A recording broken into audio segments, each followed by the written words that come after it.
여러분 안녕하세요. 오늘은 왜 미국 시장에서 일본 자동차들이 한국 자동차들보다 잘 팔리고 있는지 알아보겠는데요. 그 첫 번째 시간으로 브랜드 신뢰도에 대해 말씀드려 보겠습니다. 한국 자동차를 대표하는 현대 기아차는 피터 슈라이어, 루크 동커블케 등 10여 명이 넘는 해외의 고급 자동차 인력을 충원해 일본차 브랜드에 비해 디자인 등에서 발빠른 움직임을 보여주고 있습니다. 또한 디자인뿐 아니라 기술이나 성능 면에서도 일본차를 위협하는 위치에 올라서고 있는데요. 그럼에도 불구하고 한국 자동차는 미국 시장에서 일본 자동차에 밀려 고전하고 있습니다. 2019년 1월부터 11월까지의 미국 자동차 시장 판매 순위를 보면 30위 안에 일본차는 4위에 토요타 라브4, 5위 혼다 CR-V, 6위 닛산 로그, 7위 토요타 캠리 등 14대의 차량이 랭크되었으나 한국 자동차는 25위 현대 아반떼 단 한 대만이 랭크되어 있는 상황입니다. 기아 텔루라이드, 현대 산타페 등의 SUV 모델들이 선전했으나 소나타와 기아 옵티마 등 세단 모델들은 일본차에 크게 고전하고 있습니다. 토요타 캠리는 2012년 40만 대 판매에서 2019년 33만 대 판매가 예상되고 있는데 소나타는 2012년 23만 대 판매에서 2019년 8만 7천 대 판매가 예상되어 격차는 더욱 크게 벌어지고 있습니다. 물론 소나타 DM8 등 신형 모델의 미국 출시가 늦어지고 기존 모델들의 교체가 가까워진 문제도 있겠지만 미국 시장에서 일본 자동차들과 격차가 벌어지는 가장 큰 원인은 현대 기아차의 리콜 대처 문제로 인한 브랜드 신뢰도 하락이 가장 큰 요인이라 생각됩니다.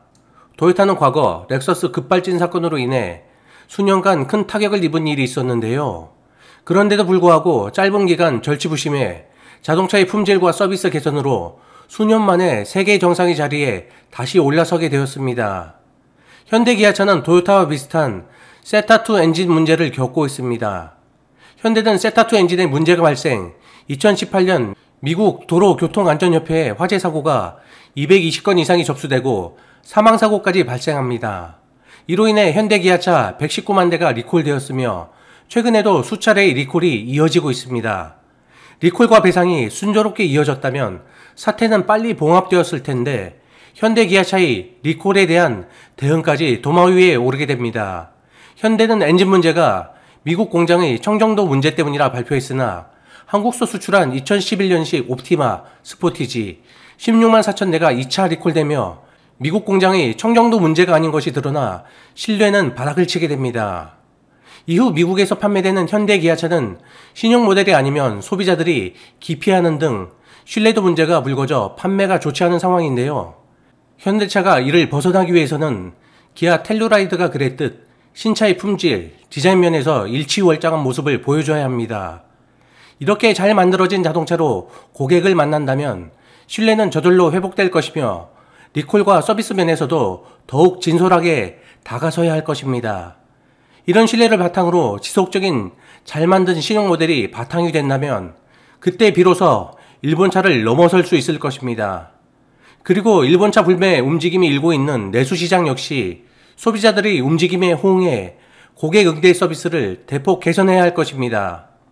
일본차 업계와 비교해보면 여전히 현대 기아차의 고객 응대는 많이 부족하다 느껴집니다. 고객 응대 부분은 일본 브랜드들이 특히 잘하고 있는 부분인데요. 과거 일본에서 현대차를 구입한 일본 사람들이 가장 불만을 가졌던 부분이 뭔지 아십니까? 현대차는 차를 팔고 나면 일본차 직원들과 달리 차는 문제가 없는지 등의 고객을 걱정하는 연락이 전혀 없었다는 부분입니다. 고객이 신차를 출고할 때의 진심 어린 축하와 차를 팔고 나서 차량의 이상 유무를 걱정해주는 전화 한 통이야말로 고객이 그 브랜드를 신뢰하게 만드는 가장 큰 원동력이 될 것입니다.